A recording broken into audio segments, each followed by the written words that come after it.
이전 하나님께서 우리에게 주실 생명의 말씀은 누가복음 3장 14절부터 17절까지.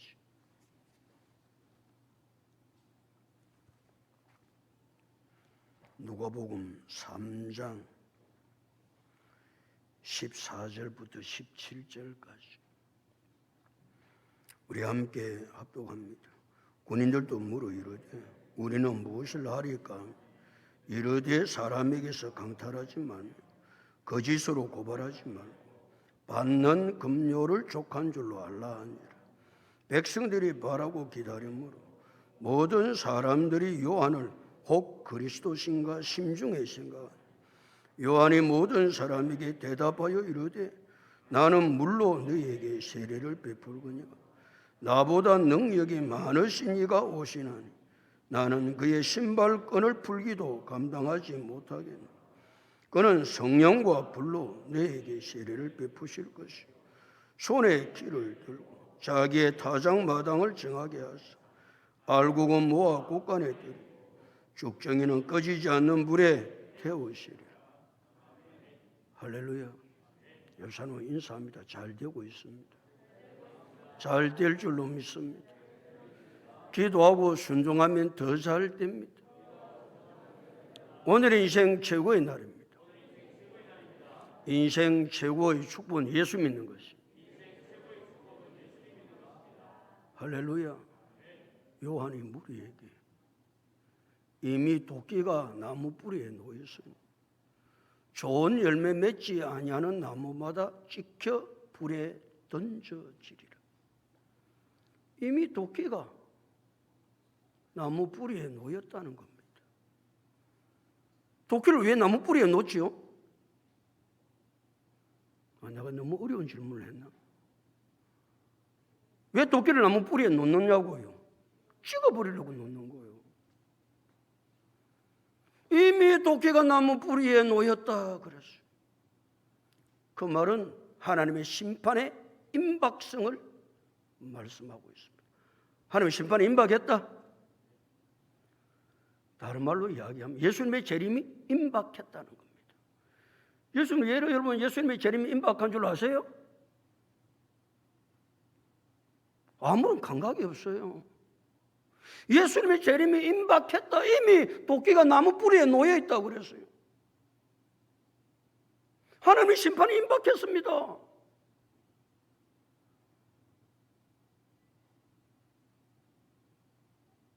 예수님이 재림하시면 이 세상은 끝입니다. 예수님 곧 재림하신다 그 말 아니에요. 예수님 곧 재림하신다. 지금까지 하나님은 예수님의 재림의 때를 더 주고 계셨어요. 좀 늦게 가야 된다. 왜 하나님께서 예수님의 재림의 때를 더 주고 계셨을까요? 이유는 한 가지. 아무도 멸망하지 않고 회개하여 구원에 이르기를 원하셨기 때문에 하나님께서 예수님의 재림의 때를 딱 늦추고 계셨던 것입니다. 그러나 이제는 하나님이 아니다. 이제는 곧 예수님이 재림하신다. 곧 재림하신다는 거예요. 그러니까 우리는 정신을 바짝 차리고 예수님의 재림을 준비해야 될 줄로 믿습니다. 이미 도끼가 나무 뿌리에 놓였으니 좋은 열매 맺지 아니하는 나무마다 찍혀 불에 던져지리라. 좋은 열매를 맺지 아니하면 찍는다는 겁니다. 마지막 하나님께서 이 땅에 오셨을 때. 그러니까 좋은 열매 맺지 않는 나무는 소용없죠. 좋은 열매 맺지 않는 나무는 8절에서 회개에 합당한 열매 그렇게 말씀하고 있거든요.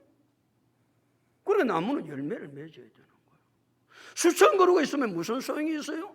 수만 그루가 있으면 무슨 소용이 있어요? 열매 맺지 아니하는 나무, 좋은 열매 맺지 아니하는 나무마다 찍혀 불에 던져지리라. 그래 좋은 열매, 회개에 합당한 열매를 성도는 맺어야 된다. 그러면 좋은 열매, 회개에 합당한 열매는 어떤 열매일까? 열매를 맺어야 되는데 좋은 열매, 회개에 합당한 열매가 무엇인지 모르고 살면 그것만큼 불쌍한 것이 없는 것이지요. 좋은 열매는, 회개에 합당한 열매는 내가 죄인임을 깨닫고 내 죄를 회개하고 예수를 나의 구주로 영접할 때에 내 삶의 주인이 바뀌는 것이죠. 이전에는 내 삶의 주인이 나였는데 이제는 내가 죄인임을 깨닫고 내 죄를 회개하고 예수님을 내 마음껏 영접했더니 이제는 내 삶의 주인이 내가 아니라 내 삶의 주인이 예수님이 되셔서 예수님께서 원하시는 열매를 자동적으로 맺어가는 거죠. 자동적으로. 그리고 이 열매는 맺어라 해서 맺는 게 아니고 내가 자신이 죄인임을 깨닫고 회개하고 예수를 나의 구원자로 모셔드리면 예수님이 내 삶의 주인이 되시면 자동적으로 예수님이 원하시는 열매를 맺게 되어 있다. 이 열매가 무슨 열매다? 좋은 열매다. 이 열매가 무슨 열매다? 회개에 합당한 열매다. 그래서 사람들이 무리들이 말이죠. 이미 도끼가 나무 뿌리에 놓였으니 좋은 열매 맺지 아니하는 나무보다 지켜 불에 던지다고 그러니까 사람들이 큰 충격을 받아온 거예요. 그러면 우리가 무엇을 하리까? 그럼 우리가 무엇을 하리까? 왜? 잘못하면 지켜가지고 불에 던져지니까. 사람들이 그 말에 충격을 받아가지고 그러면 우리가 무엇을 하리까? 요한에게 물어온 거예요.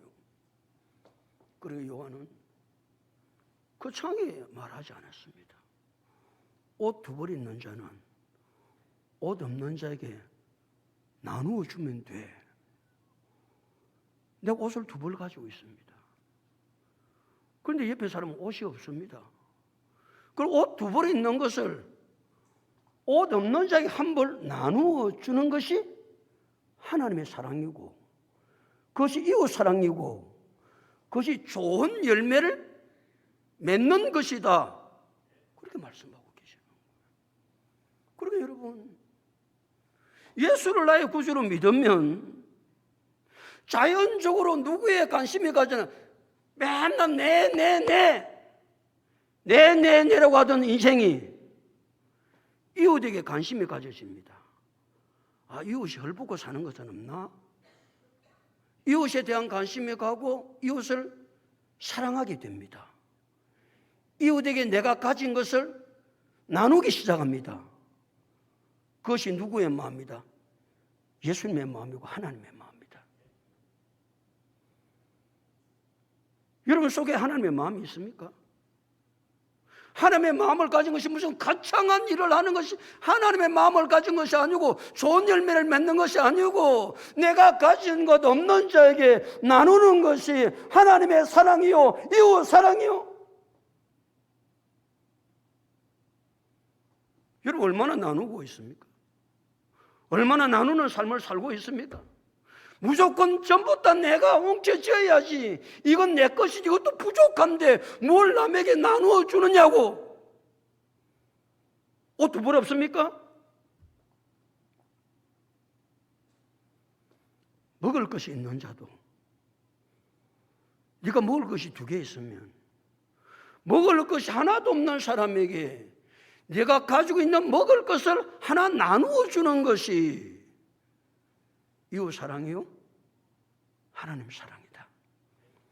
내 등 따시고 배부르고 그럼 끝입니까? 아니 계속해서 나는 등이 따셔야 되고 나는 계속해서 배가 불러야 되고 그렇습니까? 이 주위에는 아니 70억의 인구 속에는 굶주림에 시달리는 사람이 10억인 걸 아십니까? 내 등 따시고 배부르면 아무것도 눈에 안 보입니까?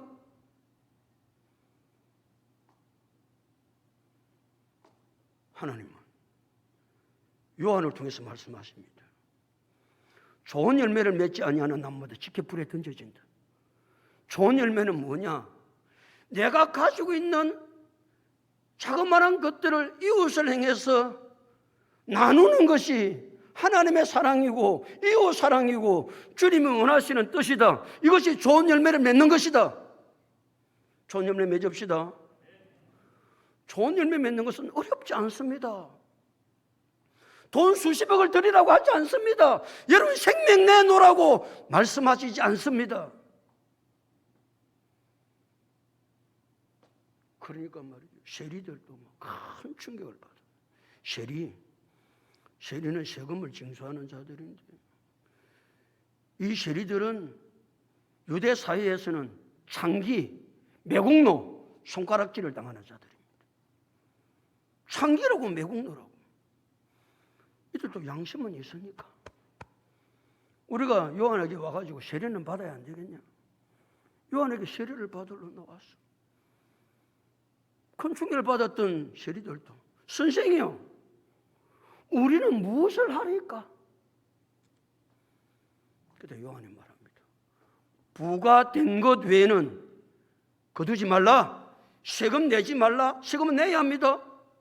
세금을 내야 국가가 운영이 되지. 세금을 안 내고 무슨 국가가 운영이 됩니까? 그러나 부가 된 것 외에는 거두지 말라.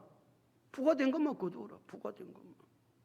근데 세리는 부가 된 것 외에 더 거두는 거예요. 뭐라고?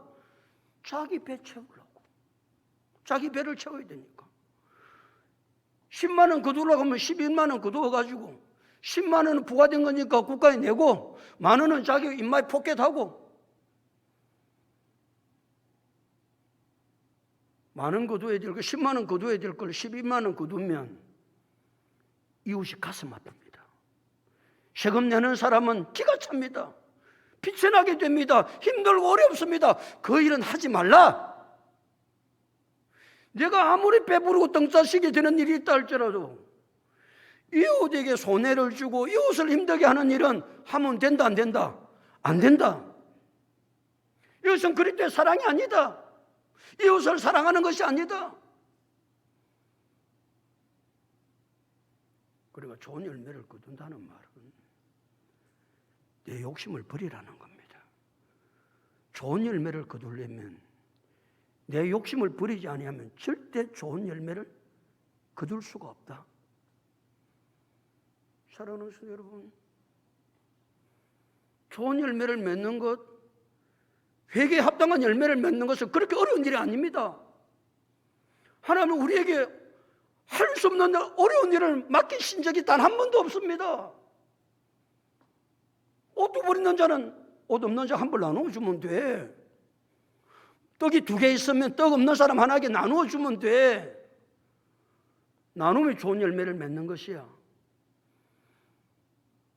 내가 탐심을 가지고 더 거두면 다른 사람이 힘들어. 이웃 힘들어. 그 탐심을 버리면 돼. 탐심을 버리면 돼. 이것이 좋은 열매를 맺는 것이고 회개에 합당한 열매를 맺는 것이고 이것이 예수를 잘 믿는 것이다. 예수를 잘 믿으면요 삶의 모습이 나타나십니다. 이제는 내 밖에 몰랐던 인생이 나만 아는 것이 아니고 이웃의 눈이 열린다니까. 이웃 사람이 보여요. 야, 그렇구나. 그렇지. 내 등 따시고 배우면 다 되는 게 아니지. 맨날 내 새끼, 내 집 이렇게 살다가 예수가 내 마음속에 들어오면 다른 사람의 눈에 들어온다니까. 내 가진 것을 나누고 주고 싶다니까. 내가 욕심을 채리지 않는다니까. 그냥 예수 믿으면 그냥 아니 교회 다니는 것이 그냥 쫄랑쫄랑 교회만 다니면 거기 마치 예수를 믿는 것 같이 착각하고 살면 큰일 납니다. 예수를 믿는 것하고 교회 다니는 것하고는 전혀 다릅니다. 그러니까 우리는 교회만 다니지 말고 예수 바르게 믿어야 된다. 예수 바르게 믿어서 좋은 열매를 맺고 회개에 합당한 열매를 맺어 하나님 보실 때 그렇지. 그래 네 삶이 예수 믿는 삶이야. 그런 성도들 다 될 수 있기를 예수 그리스도 이름으로 축복합니다. 오늘 14절 다 같이 읽어보실 거예요. 14절 다 같이 읽겠습니다. 시작.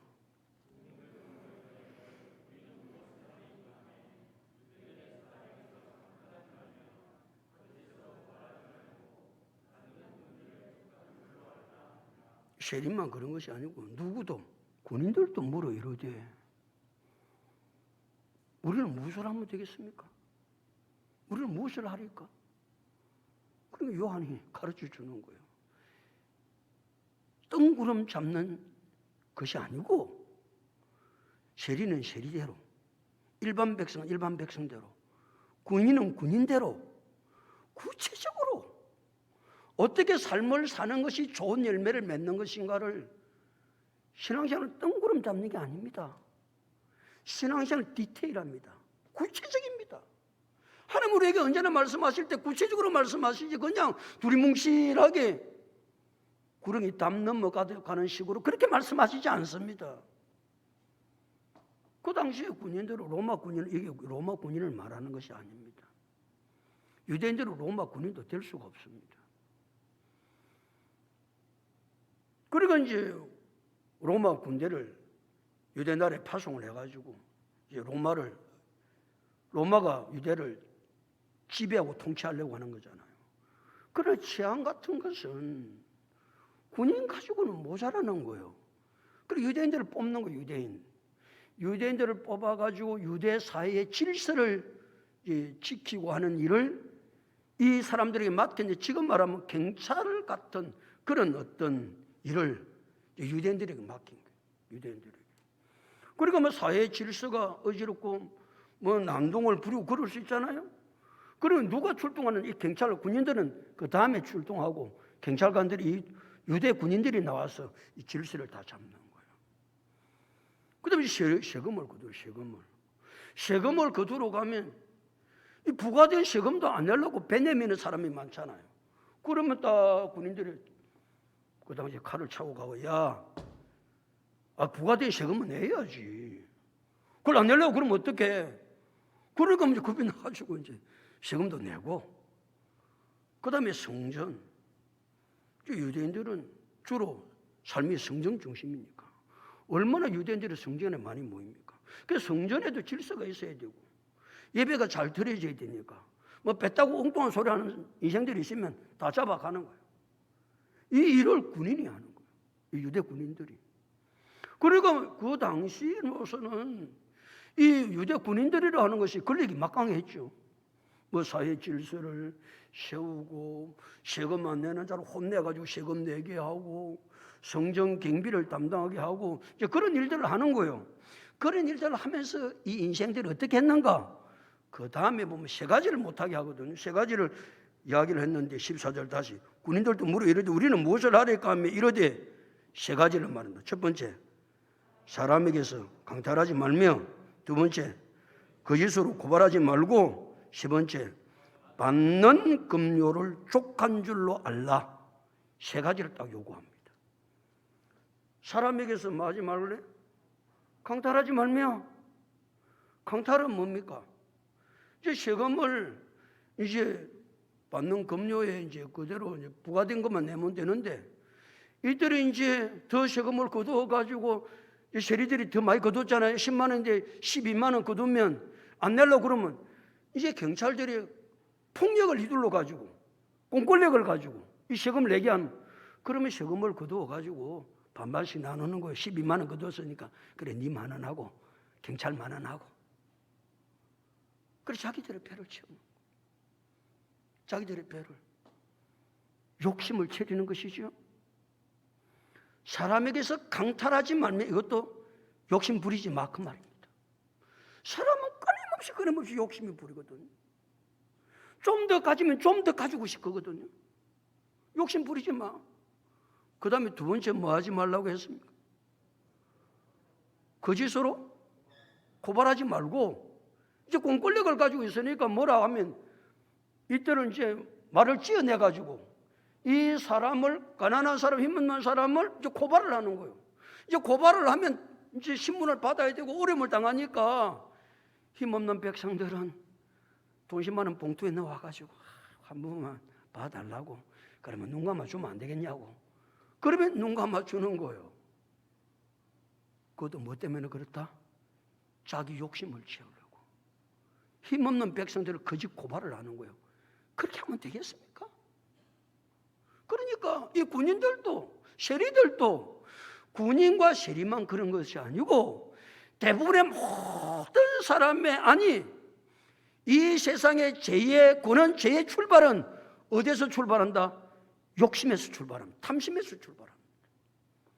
그래서 야고보서 1장 15절은 욕심이 잉태한 적 죄를 낳고 죄가 장성한 적 사망을 낳느니라. 뭐 버리고 살아야 된다? 욕심 버리고 살아야 합니다. 골로새서 3장 5절은 탐심은, 욕심은 우상 숭배니라. 우상 숭배가 별게 아니고 욕심을 가지면 우상 숭배가 된다는 거예요. 거기 뭘 돈을 갖다 줄 것 같으니까 뭐 돈 좀 버릴 수 있도록 해달라고? 그럼 그게 우상되는 거예요. 우상되는 거예요. 그래서 갈라디아서 5장 24절은 그리스도 예수의 사람들은 육체와 함께 그 정욕과 탐심을 십자가에 못 박았느니라. 못 박읍시다. 그래 삽니다. 끊임없이 욕심, 끊임없는 탐심. 그래서 세 번째 군인들한테 뭐라고 그랬습니까? 세 번째 뭘 하라고요? 받는 급료로 족한 줄로 알라. 군인들이 급료를 받죠. 국가에서 그렇게 하면 급료를 받으니까 받는 급료를 만 줄로 알라? 족한 줄 알라? 왜 사람에게서 강탈을 합니까? 왜 거짓으로 다른 사람 고발합니까? 그 모든 것은 탐심이거든요. 탐심은 어디서 나온다고요? 세 번째에서 나오는 거예요. 받는 급료를 족한 줄을 알지 못하면 끊임없이 내 속에 탐심이 올라옵니다. 아이고 그까지는 안 되는데, 그까지는 안 되는데, 좀 더 있어야 되는데, 이 탐심, 끊임없는 탐심이 사람에게서 강탈하게 하고 거짓으로 고발하게 하고 하나님 뜻대로 살지 못하게 하고, 받는 급료로 족한 줄 알고 살아야 된다. 내 수입이 그러면 그지 족한 줄 알고 감사하며 사셔야 된다, 그 말입니다. 맨날 남하고 비교해가지고 누구는 그렇게 돈 많이 벌은다는데 내 인생은 왜 이런 거? 좀 더 돈 많이 벌어야 되지. 그러니까 엉뚱한 일을 자꾸 하는 거예요. 그리고 죄를 짓는 거예요. 하나님 뜻을 이루어 갈 수가 없는 거예요. 불이하게 돈을 벌이려고 그러면 다른 이웃이 손해가야 돼요. 손해가야 돼요. 그것은 이웃을 사랑하는 것이 아니에요. 그건 하나님의 뜻이 아니에요. 그래서 사도 바울은 빌립보서 4장 11절 12절에서 내가 궁핍함으로 말하는 것이 아니다. 어떠한 행편이든지 나는 자족하기를 배웠노니 나는 빚진에 처할 줄도 알고 풍부에 처할 줄도 알아. 모든 일에 배부름과 배고픔과 궁핍과 풍부할 줄 아는 일체의 비결을 배웠다. 그렇습니다. 사도 바울은요, 빚진에 처할 줄도 알고 풍부에 처할 줄도 알고, 내가 배고픔으로 말하는 것이 아니고 언제나 하나님이 주시는 은혜, 그 자족하는 마음을 가지고 스스로 만족하면서 하나님 감사합니다. 하나님 이거 주셔서 감사합니다. 그는 자족의 마음을 가지고 바울은 살았다. 그러니까 다른 사람 비교하지 말고 욕심 부리지 말고 하나님 주신 것 마음에서 살기로, 자족하면서 살기로 그렇게 결단하고 살아가면 다른 사람 힘들게 하지 않습니다. 그것 때문에 죄짓지 않습니다. 하나님 은혜에 감사합니다. 감사합니다. 감사합니다. 그렇게 살 수 있다, 그 말입니다. 이런 삶을 살아갈 수 있기를 예수님의 이름으로 축복합니다. 15절을 다 같이 보실 거예요. 15절 다 같이 읽겠습니다. 시작.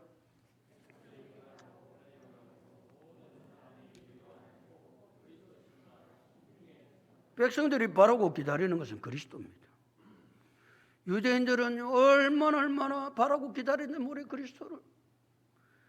왜 유대인들이 그리스도를 바라고 기다렸느냐 하면은 지금 식민지 생활 너무 가난하고 힘들고 어려우니까. 그리스도가 오시면 로마의 압자에서 구원받고 다윗의 때와 같이 그런 풍요로운 삶을 자기들이 살 것을 확신하고 있는 거예요. 그리스도가 오시면, 메시아가 오시면 모든 인생은 끝난다고 생각하는 거예요. 그래서 백성들이, 모든 사람들이 그리스도가 오시기를 기다리고 있는 거예요. 그래서 사람들이 말이죠, 모든 사람이 요한이 혹 그리스도인가 마음에 생각했다. 요한을 보니까 대단하거든요. 요한이 말씀을 선포하는 것이라든지 책망하는 것이라든지 주저하지 않는 것이라든지, 그러니까 요한의 설교를 들어보면 유대인들이 생각할 때 저 사람이 그리스도인지도 모른다, 그런 생각이 드는 거예요, 마음으로. 그리고 요한이 그에 대해서 백성들이 그러니까 17절에 요한이 말합니다. 16절에 요한이, 16절 다 같이 읽어볼까요? 시작.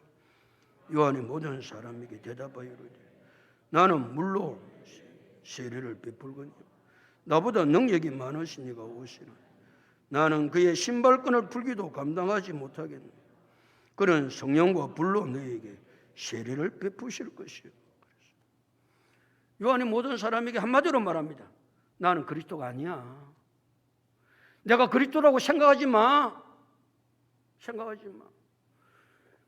요한이 그리스도와 자기를 비교하고 있습니다. 나는 물론 너에게 세례를 베풀거니. 요한의 세례는 물세례입니다. 왜 물세례를 줍니까? 여러분, 왜 물세례를 받습니까? 물세례를 받는 것은 내가 죄 씻음을 받았다는 표로 물세례를 받지만, 물세례는 죄를 씻은 것이 아닙니다. 씻은 표로, 죄 씻은 표로. 그러니까 요한은 나는 죄 씻을 능력이 없고 오직 우리의 죄를 씻을 능력은 예수 그리스도의 십자가의 보혈밖에 없다, 그걸 이야기하는 거예요. 자, 그래서 다시 16절. 요한의 모든 사람이 대답이 이르되 나는 물로 너에게 세례를 베풀거니와. 그 다음에 읽습니다. 시작. 나보다 능력이 많으신 이가 오시나니 나는 그의 신발끈을 풀기도 감당하지 못하겠노라 됐습니다. 요한이 사람들이 말이죠, 자기를 그리스도라고 생각하니까 요한이 불적 때는 아니야. 나는 물론 너에게 세례를 베풀거니와 나보다 능력이 많으신 이가 오시나니 나는 그의 신발끈을 풀기도 감당하지 못하겠노라. 신발끈, 우리는 뭐 신발끈 지가 풀죠. 누가 풀어주는 사람 아무도 없습니다. 왜? 우리에게는 종이 없기 때문에. 좀 종이 많으면 신발끈 푸는 사람도 있고 옷 걸어주는 사람도 있고 다 있을 텐데, 특별히 이제 유대인들은 이제 팔레스타인 지역은 전부 다 이제 먼저 풀풀 나는 지역. 그러니까 그 사람들은 이제 샌들을 신어요. 샌들. 우리처럼 이 신발 신으면 더워가지고 못 사니까 샌들도 뭐 우리는 샌들 가면 엄지발가락 끼어가지고 달달 꺾고 다니는 샌들이라 그러는데, 유대인들은 그런 샌들을 신는 것이 아니고 끈이 있는 샌들을 신는, 끈이 있는 딱 묶어가지고. 그러면 그 끈을 누가 묶어주느냐? 종이 묶어주고, 종 가운데서도 신발끈을 묶는 사람은 가장 천한 종.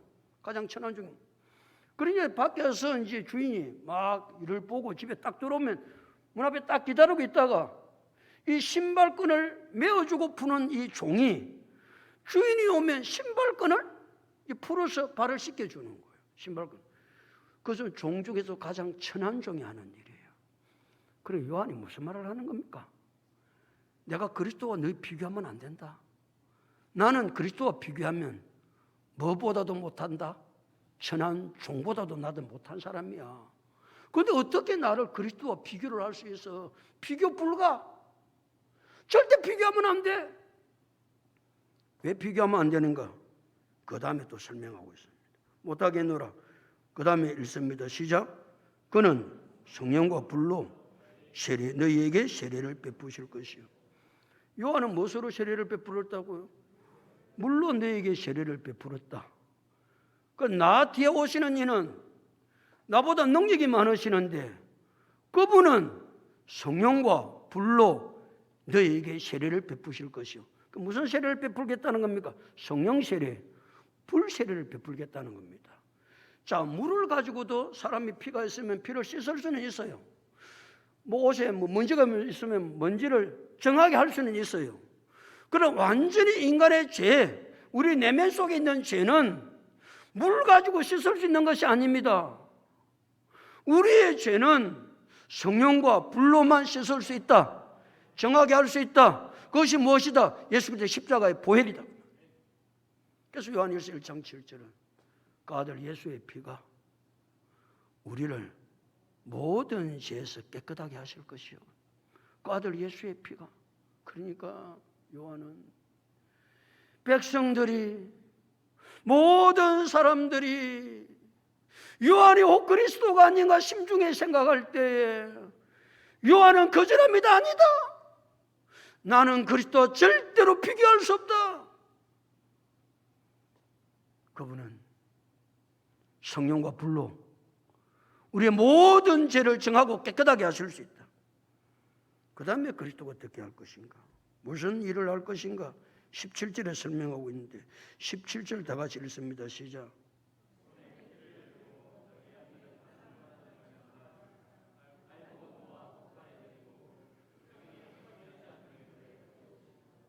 예수님이 벗을 손에 들고 키를 손에 들고 자기의 타작마당을 정하게 하사 알곡은 모아 곳간에 들이고 쭉정이는 꺼지지 않는 불에 태우시리라. 예수님이 하시는 사역입니다. 여러분 혹시 타작을 해보셨어요? 타작? 다 뭐 도시만 살아가지고 타작이 무슨 말인지 잘 모르죠. 농부가 1년 내내 농사를 짓습니다. 농부가 농사를 짓는 목적은 한 가지입니다. 무엇을 얻으려고? 알곡을 얻으려고 농사를 짓습니다. 알곡을 얻으려고. 그러면 농부가 보리를 수확을 합니다. 지금 이제 나락 수확할 때죠, 우리나라는. 그 이전에는 이제 보리를 수확해서 타작을 하려면 타작하는 마당이 있습니다. 집집마다. 타작하는 마당을 정하게 깨끗하게 치웁니다. 하나도 이물질이 없도록. 그래서 타작을 하는 시기가 되면 아버지는 야 서가 저 빗자루 가지고 깨끗하게 타작 마당을 잘 정리를 해야 돼. 그럼 이제 타작 마당을 정하게 하면 깨끗하게 하고 나면 거기에다가 보리를 갖다 놓습니다. 도리끼질을 합니다. 도리끼질. 도리끼질을 해야 알곡이 나옵니다. 그 도리끼질을 하고 나서 마지막에 하는 것이 뭐냐? 키질을 하는 키질. 키질을 하면 알곡은 안으로 들어오고 쭉정이는 나갑니다. 여러분 키질 해보셨어요? 키질이 쉽지 않습니다. 처음에 하면 알곡도 튀어나오고 그럽니다. 그런데 이제 키질을 하는 목적은 알곡은 안으로 뒤쪽으로 들어오고 쭉정이는 나가기 위해서 키질을 합니다. 자, 어머니 키질을 참 잘하죠. 그러면 알곡이 놓으면 알곡은 모아 곳간에 들여놓습니다. 쭉정이는 불에 태웁니다. 문제는 알곡과 쭉정입니다. 알곡과 쭉정이. 농부는 쭉정이는 절대로 모으는 법이 없습니다. 곳간에 들이는 법이 없습니다.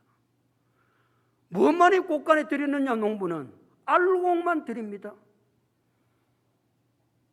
예수님이 재림하시면 지금 여기에 말이죠. 다 이제 마지막에 되면 이제 예수님께서 타작을 하실 거거든요. 타작.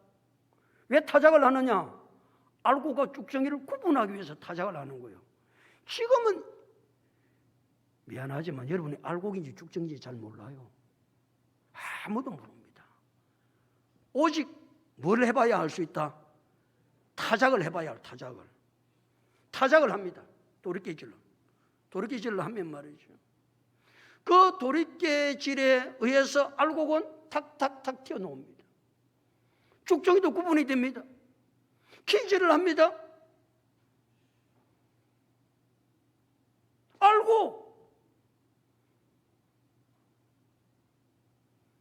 알고 모아 곳간에 드립니다.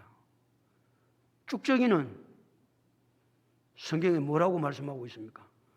꺼지지 않는 불에 태운다. 무슨 불에? 꺼지지 않는 불에 태웁니다.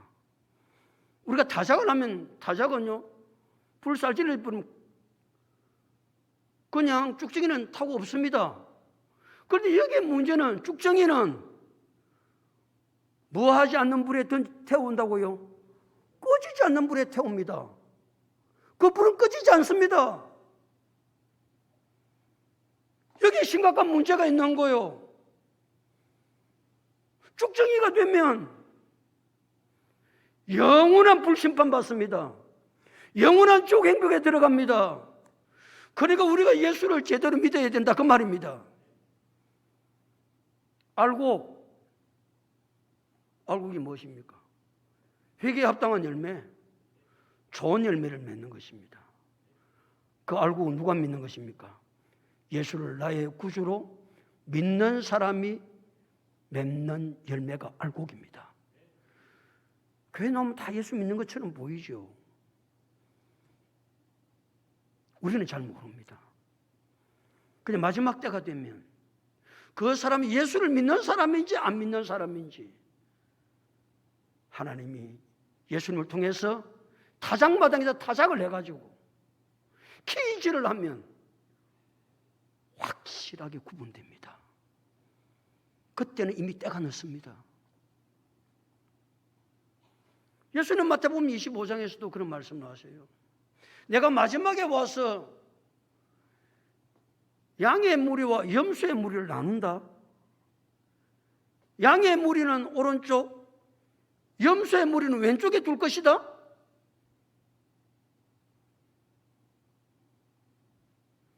우리는 정신을 바짝 차리고 신앙생활을 해야 됩니다. 이미 도끼가 나무 뿌리에 놓여있다는 사실을 아십니까? 그래서 좋은 열매 맺지 아니하는 나무보다 찍혀 불에 던져지리라. 오늘은 예수님께서 손에 키를 잡고 타작마당을 정하게 하사 알곡은 모아 곳간에 들이고 쭉정이는 꺼지지 않는 불에 태우시리라 말씀하셨습니다. 이보다 더 무서운 말씀이 어디 있을까? 그리고 우리는 신앙생활을 할 때 그냥 교회만 왔다 갔다 하는 것이 아니고 정말 내가 예수를 제대로 믿고 회개에 합당한 열매를 맺고 좋은 열매를 맺고 있는가? 내가 알곡인가 쭉정인가? 좀 생각해보고 살아야 되지 않겠어요? 그냥 하루하루 지나가고 한 달 지나가고 그러다가 뭐 예수님 재림하시겠지 그렇습니까? 우리의 신앙생활은 그렇게 단순하게 그렇게 널널하게 할 수 있는 것이 아니라는 사실을 언제나 기억하고 이 마지막 때에 정신을 바짝 차리고 주의 재림이 임박했음을 알고 회개에 합당한 열매, 좋은 열매 알곡되어져서 마지막에 예수님께서 타작마당에서 퀴즈를 해서 알곡들이 되어 곳간에 들어갈 수 있는 우리 모두가 다 될 수 있기를 예수 그리스도 이름으로 축복합니다.